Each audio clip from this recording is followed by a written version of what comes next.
स्थिति है जिले की उसके बारे में पूरी जानकारी दी गई है और अधिकारी ने बताया कि सारी स्थिति पूरी तरीके से उनके कंट्रोल में है और हमारे पास पर्याप्त बेड है और वेंटिलेटर हमारे पास काफ़ी ज़्यादा हैं। माइक ऑन करना, माइक वेंटिलेटर हमारे पास है, लेकिन ICU जो है हमारे पास वो उतना नहीं है। टेबल पर बेड जितने वेंटिलेटर और अभी जो हमारा कल्पना चावला जो है उसमें अभी 10 टन की कश्ती का हमारा जो ऑक्सीजन का एक वो है वो उसकी व्यवस्था स्टोरेज टैंकर जो है वो हमें पूरी उम्मीद है सर कल तक हमारा पहुंच जाएगा और उसकी हमने पूरी तैयारी कर ली। जो नीचे बेस उसका बनाना होता है सारा तैयार है हमारा, तो वो कर लेंगे और उसके आने के बाद हमें काफ़ी सुविधा उसमें ऑक्सीजन के मामले में हो जाएगी। और कुल मिला के अभी भी हमारा ऑक्सीजन का भी और दूसरा भी सारा का सारा ठीक तरीके से सारा प्रोग्राम हमारा ठीक से चल रहा है। सर हरियाणा में किस तरह की व्यवस्था है? आज से लॉकडाउन है तो क्या कुछ रहेगा? देखिए लॉकडाउन वैसे तो हरियाणा में स्थिति पूरी तरीके से नियंत्रण में है, लेकिन लॉकडाउन इसलिए जरूरी था क्योंकि इस चेन को तोड़ना था। पेशेंट बढ़ते जा रहे थे इसलिए इस चेन को तोड़ना बहुत ही जरूरी था, इसलिए सरकार ने निर्णय लिया। और मैं समझता हूँ कि सरकार के साथ साथ इस समय समाज में भी इस प्रकार की धारणा थी कि लॉकडाउन होना चाहिए क्योंकि ये जरूरी है, तो सारे का एक निर्णय लिया गया कि अभी 7 दिन का लॉकडाउन रहेगा ताकि ये चेन टूटे। सर वैक्सीनेशन ड्राइव कैसी चल रही है? क्योंकि प्राइवेट हॉस्पिटल्स में भी लगनी है तो एक दिन काम भी शुरू लेट हुआ, पहले 1 मई से लगनी थी, 2 मई से लगनी शुरू हुई है, तो किस तरीके से पूरे हरियाणा की वैक्सीनेशन ड्राइव? पूरे हरियाणा में एकदम इस टाइम कोई वो नहीं, सभी लोगों में उत्साह है वैक्सीन लगवाने के लिए। जिस प्रकार से पहले कुछ लोगों ने उसका विरोध भी किया और उसके बारे में गलतफहमियां भी पैदा करने का प्रयास किया, लेकिन धीरे धीरे वो गलतफहमियां सारी की सारी समाप्त होगी और विरोध अब कहीं रहा नहीं क्योंकि जनता को इस बात का पूरा पता चल गया कि वैक्सीन बहुत ही जरूरी है, उनके लिए लाभदायक है। तो अब कोई दिक्कत नहीं है, बहुत तैयार है सब के सब लोग। जैसे ही वैक्सीन आती है, जितनी वैक्सीन आती है वो ऑनलाइन इसकी एक बुकिंग है और लोग अपने टाइम पे जाते हैं और मतलब कोई इसमें प्रॉब्लम, लोगों में उत्साह है, लोगों में बहुत ही उत्साह है। प्राइवेट हॉस्पिटल में कितने रुपए की लगेगी, कुछ आइडिया? नहीं अभी मुझे इसका पूरा नहीं मैं आपको बता सकता कि क्या रेट है, उसका रेट क्या निश्चित किया गया वो तो मैं बता नहीं सकता, लेकिन लोगों में उत्साह है वैक्सीन। सर आने वाले आप शिक्षा मंत्री हैं, लोग उम्मीद कर रहे हैं कि इस बार भी कोरोना काल है, पिछली बार सरकार कोई राहत लोगों को नहीं दिलवा पाई। स्कूल फीस के मुद्दे पर सांसद जी बैठे हैं, पैरवी बहुत की लेकिन हाथ में कुछ नहीं आया। इस बार कुछ उम्मीद कर सकते हैं हरियाणा सरकार के शिक्षा मंत्री से? नहीं देखिए पिछली बार भी ट्यूशन फीस ही थी और उसके बाद जब जो स्कूल के मालिक थे वो हाई कोर्ट में गए थे और हाई कोर्ट ने सारे ड्यूज के लिए कह दिया था, लेकिन उसके बाद सरकार अपील में गई थी और सरकार की अपील के बाद ही हाई कोर्ट ने फैसला दिया था कि केवल ट्यूशन फीस ही देंगे। तो हमने उनकी बात पूरी उस तरह की, अभी सुप्रीम कोर्ट का इस प्रकार से फैसला है, उसके बारे में भी हम जल्दी एक कानून लेके आ रहे हैं कि कितनी फीस बढ़ा इसका, तो अब उसका जल्दी वो आएगा और उसमें एक निश्चित करेंगे क्योंकि अभी तक इस प्रकार की ना ही तो कभी परिस्थिति आई और ना ही कभी इस प्रकार की जरूरत पड़ी। ऐसा कोई नियम नहीं था कि कितनी % फीस आप बढ़ा सकते हैं, तो अभी उस पर लेके आ रहे हैं, जल्दी हम इस पे। सर ऑक्सीजन की कमी देखने को मिलती है जिसको लेकर आने वाले समय में हरियाणा में ऑक्सीजन प्लांट कोई हरियाणा में बनाए जाए। पिछले 1 साल के दौरान अगर तैयारियां की गई होती शायद इस तरह की परेशानी ना आती। नहीं ऑक्सीजन के प्लांट लगाए भी जा रहे हैं और अभी संजय जी ने भी बताया भी था यहाँ पे कोई एक जगह प्राइवेट है और एक MNC है वो 50 बेड की उन्होंने ऑफर किया, आज ही किया। हमने उनको बोला कि आपको जगह एलोकेट कर देंगे, कल्पना चावला नहीं कर देंगे, तुरंत हाथों हाथ 5 मिनट में वो कर दिया। सांसद जी एक सवाल है, PM केयर फंड से 5 वेंटिलेटर मिले थे करनाल सिविल हॉस्पिटल में, वो आज तक ऑपरेशनल नहीं हुए, क्या वो पैसा खराब नहीं कि अगर वो 5 वेंटिलेटर होते तो 5 लोगों की जान बचाई जा सकती थी? नहीं 5 वेंटिलेटर तो 125 है जिसमें सिविल हॉस्पिटल में PM केयर फंड से जो है तो वो आज तक धूल फाँक रहे हैं, चालू नहीं हो पाए, ना उनका मटेरियल है, ना डॉक्टर है, ना बिल्डिंग बनी, कुछ नहीं हुआ। ये मेरी जानकारी 5 वेंटिलेटर, यहाँ 125 सरप्लस वेंटिलेटर है। जैसा मंत्री जी ने बताया कि 15 ही यूज हो रहे हैं, 110 वेंटिलेटर तो आज की डेट में यूज भी नहीं हो रहे। वेंटिलेटर के साथ साथ उसको चलाने वाला स्टाफ और उस प्रकार की सारी परिस्थितियां की भी जरूरत होती है, केवल वेंटिलेटर की जरूरत नहीं होती, वेंटिलेटर के साथ साथ और सारी चीजों की जरूरत है। सर जरूरत उतनी सरकार के पास नहीं है, इसका मतलब वो नहीं थी जितनी वो थी, लेकिन अभी भी हमारे पास जितनी हमारे पास पेशेंट है लगभग जरूरतमंदों तक राशन पहुंचे उसके लिए क्या किया जाए? वेंटिलेटर के बारे में ना जी, कुछ एक मिनट, वेंटिलेटर के बारे में कुछ गलतफहमी चल रही है, मतलब ऐसा नहीं है। इस बात का फैसला डॉक्टर ही कराएगा कि किसको वेंटिलेटर की जरूरत है, किसको वेंटिलेटर की नहीं जरूरत है। अभी वैक्सीन के बारे में भी कोई अभी बात चल रही थी, जो एक इंजेक्शन आता है रेमडेसिविर, तो उसके बारे में बता रहे थे। उन्होंने कहा कि 10 दिन तक ही उसकी जरूरत होती है, 10 दिन के बाद वो पानी है, किसी कर्म का भी नहीं है। लेकिन कई बार मुझे तो पता ही नहीं कि वो पानी है या नहीं है। मैं तो बाद में भी, मेरा तो एक ही प्रयास है कि मुझे इंजेक्शन किसी तरीके से मिल जाए, भले ही किसी रेट पे मिल जाए। मैं तो अपने पेशेंट को इसको ही लगाऊंगा, क्योंकि मैं कोई डॉक्टर थोड़ी हूँ, तो डॉक्टर को इसकी जानकारी है। अभी डॉक्टर साहब ने बताया कि 10 दिन के बाद इसका कोई उपयोग ही नहीं है इंजेक्शन का। तो ऐसे ही वेंटिलेटर की भी जरूरत किसको है, किसको नहीं। डॉक्टर बात जरूरत की नहीं है, बात ये कि 5 वेंटिलेटर जो है उनका इस्तेमाल तो नहीं हो रहा। पंचायत भी देखने को मिली, मामला भी दर्ज हुआ। तो किस तरीके से एक बातचीत करके उस किसानों को समझाया जा रहा है कि आप लोग उठ जाएं, या नहीं उठते तो फिर वैक्सीन लगवा लें, टेस्ट करवा लें? ये तो उन्हें समझना चाहिए कि देश के सामने कितनी बड़ी समस्या है आज।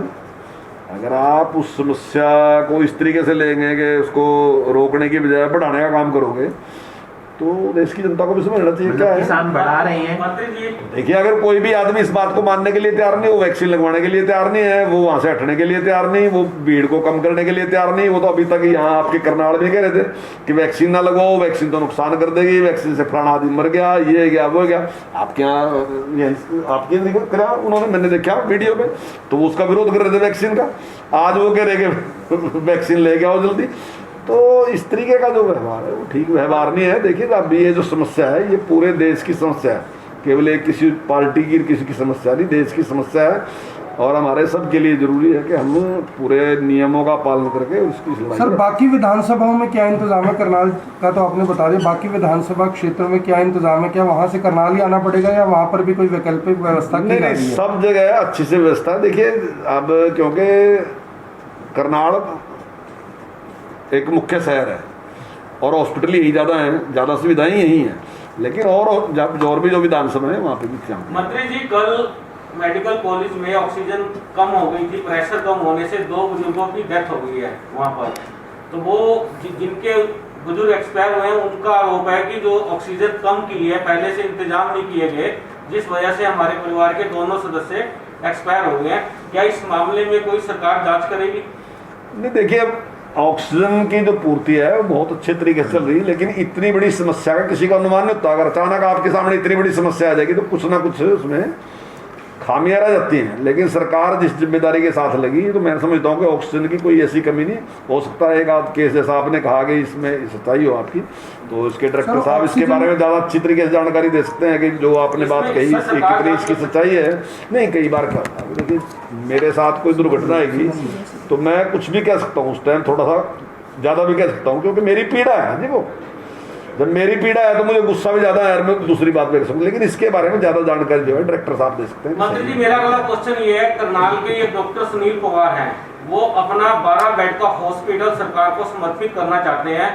कई चिट्ठियां लिख चुके हैं, डिप्टी कमिश्नर से बात करने की कोशिश कर चुके हैं, लेकिन अभी तक उनको कोई रिप्लाई नहीं मिल रहा है, जबकि वो पूरी तरह तैयार है। आज भी पेशेंट लेकर गए थे, उनको वहां पर पहले गिरफ्तार किया गया, बाद में छोड़ दिया गया। SHO कहते हैं कि गिरफ्तार नहीं हुआ।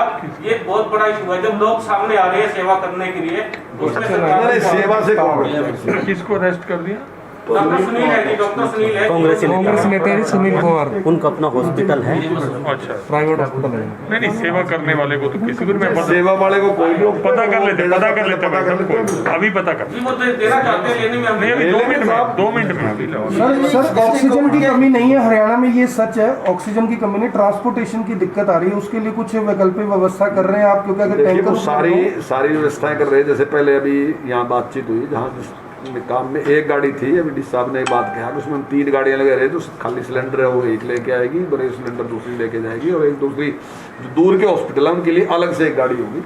तो हर चीज़ को बढ़ा रहे, उसमें सुधार कर रहे। लेकिन अचानक कोई बहुत बड़ी एक विपत्ति सामने आ जाए तो थोड़ा बहुत उसमें ऐसे समय में सर ब्लैक मार्केटिंग करते हैं लोग, उनके लिए क्या कहेंगे? जो बात आपने कही लगभग ब्लैक मार्केटिंग है नहीं, सरकार एकदम उस पर पूरी तरीके से संज्ञान ले रही। कोई भी आदमी अगर ऐसा करता पाएगा तो खिलाफ कार्रवाई की जाएगी। जो सर नहीं, एक सेकंड, जो आकर्षण जी ने बात कही बहुत इंपॉर्टेंट बात है कि गाड़ियों की ट्रांसपोर्टेशन की थोड़ी कमी थी।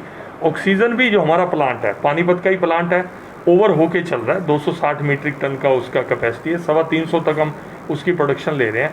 ट्रांसपोर्ट की कमी के कारण, क्योंकि अभी कुरुक्षेत्र की आज सवेरे इमरजेंसी आ गई, बार बार नायब सैनी जी का भी फ़ोन आ रहा था, सुभाष सुधा है उनका भी फ़ोन आया, तो उनकी गाड़ी रुड़की गई हुई थी। अब रुड़की से आने में ट्रांसपोर्टेशन में दिक्कत है। ऐसे ही करनाल की दिक्कत थी, हमारा कोटा रुड़की से आता था। कल भी पंचर मैंने हो गया था। रिक्वेस्ट करके मैंने उनको कहा कि हमारी पानीपत से ही दो सप्लाई। पहले जो अलाटेड कोटा थे, रुड़की का हमारा कोटा था, यमुनानगर का रुड़की का था, प्लांट भी एग्जॉस्ट हो रहे हैं, जो व्हीकल कर रहे हैं वो भी एग्जॉस्ट हो रहे हैं। कई अधिकारी तो 24-24 घंटे ड्यूटी कर रहे हैं। कई डॉक्टर्स, सरकारी भी और प्राइवेट भी, मैं सल्यूट करता हूं उनको, 24 घंटे ड्यूटी कर रहे हैं। आप ये देखो कि 2-3-4 घंटे से ज़्यादा आप लोग भी नहीं सोते होंगे। इस समय हर आदमी अच्छे उसमें कर रहा है, और आप लोगों से भी यही अपेक्षा करते हैं कि एक पॉजिटिव माहौल के साथ लोगों का मनोबल बनाना भी अपने आप में एक बहुत बड़ी बात है। तो हम सब मिलके उस काम में लगे। सर, आप पब्लिक के नुमाइंदे हैं, जिस तरह आज कई मंत्रियों की ड्यूटी लगी है हरियाणा में पब्लिक के भी जाने की, तो किस तरह का लोगों को सहयोग रहेगा? नहीं रहेगा, अधिकारियों की भी लगी है, मंत्रियों की भी लगी है, अपने जो विधायक हैं वो अपने अपने क्षेत्र में, सांसद अपने अपने क्षेत्र में, हर आदमी कहीं ना कहीं काम के अंदर लगा हुआ है। और सब लोग चाहते हैं, क्योंकि ये अनपेक्षित था, इस तरह का कभी जीवन में सोचा ही नहीं था। हमने तो अपने जीवन में देखा नहीं, बुजुर्गों ने देखा तो अलग बात है। इतना एक हम जाते हैं कहीं शिवपुरी में किसी के संस्कार में, एक जाती है बॉडी, दूसरी आ रही होती है, ये स्थिति बनी हुई है। लेकिन इन चीज़ों के अंदर भी एक उम्मीद देखते हुए सब लोग पॉजिटिविटी, आज आप देखो हर हॉस्पिटल के ऊपर एक कार्यकर्ता संगठन की तरफ से दे दिया, एक एडमिनिस्ट्रेटर प्रशासन की तरफ से चला गया, और डॉक्टर्स पहले से लगे हुए, सब लोग मिलकर एक टीम के रूप में काम कर रहे हैं। भाटिया सर, आप जम्मू कश्मीर गए, वहाँ चुनाव जीत गए, असम गए, वहाँ जीत गए, आपकी बंगाल ड्यूटी लगती तो शायद बंगाल नहीं, बंगाल में कहता हूँ कि बंगाल बहुत जबरदस्त रिजल्ट आया। आज वैसे पॉलिटिकल विषय पे हम जाना नहीं चाहते थे, लेकिन मेरा अपना आकलन है, मैं समझता हूँ इस बंगाल में तो इतनी जबरदस्त परफॉर्मेंस है बीजेपी की।